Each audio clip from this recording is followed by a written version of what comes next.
Hey everyone, welcome back to the channel. In today's video, I'll show you how to fix the issue where Geforce Experience isn't recording your game audio. So it's a very simple fix. You need to stick with me till the end. And if you found this helpful, don't forget to like and subscribe for more tutorials. First, let's start by launching the Geforce Experience application. So in order to do that, you have to head over to the Start menu and just open the Geforce Experience. And once it's open, just go to the overlay settings.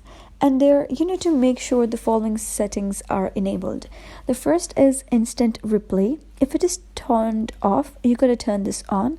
And the second is recording. And if it is turned off, you gotta turn this on as well. And once both of these are done, you gotta move to the step number 2. Next, we'll check volume mixer settings. So this is done to minimize the Geforce experience. To head to the taskbar at the bottom right corner, and then right click on the speaker icon to select Open Volume Mixer. Once in the volume mixer, locate Geforce in the app settings. It should appear over there as long as the recording and instant replay are enabled. If you're not able to see it over there, that means you have not completed the step number 1. So go back and turn the instant replay and recording buttons on. And after that, for the output device, select your speakers.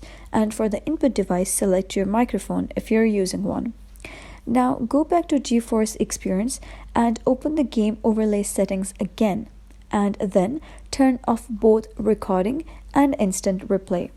Once recording and instant replay are off, let's tweak the audio settings.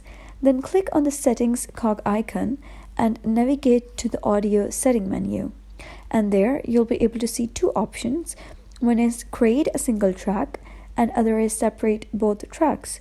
So creating a single track is in perfecting if you're directly uploading your video. And separate both tracks is best for editing in software like Adobe Premiere.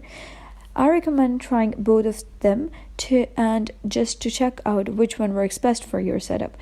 And whichever does, you can just let that in. So that's it, and your game audio recording should now work perfectly in Geforce Experience. If you liked this tutorial, give it a thumbs up and don't forget to subscribe for more helpful tutorials. See you in the next video.